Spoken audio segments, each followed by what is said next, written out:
بله صدای تلویزیونتون رو کم کنید. خب خسته نباشید آقای نادی نژاد. قربونه بفرما. یه پرنده از شهر اینجا هستم که مدت 2 سال هست که در اینجا دارم زندگی میکنم و واقعا تمام سنی این مدت اینه که پسر شاه و داره برای پسر شاه تبلیغ میکنه. خب ولی مردم غافل از اینن که نباید اشتباه 30 سال پیش را که اشتباه 30 سال پیش را نمیکنن و به جای اینکه یه استبداد و به جای اینکه 30 سال پیش یه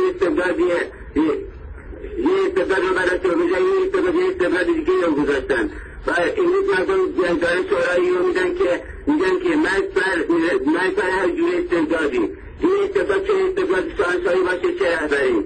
واقعا ما در ایران این مبارزین همچون آقای حشمت الله تبرزدی رو داریم که چند سال مبارزه کردن و در زندان 34 بودن.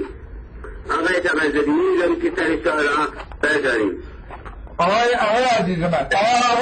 عزیز من اولا خود شاهزاده رضا پهلوی هیچ وقت نگفته آقا من میخوام در ایران شاه بشم. ایشون گفته که من به عنوان یک هم شهروند ایرانی دارم مبارزه میکنم و اگر در آینده این خودش بارها گفته حالا یه عده چاپلوس دور بر ایشون هست و سلطنت طلب و چون اینا هستن پهلوی پرست، اینا فقط به خاطر چاپلوسی و منافع خودشونن و بعدم در صورت دوست شما اسم کوچیکتون؟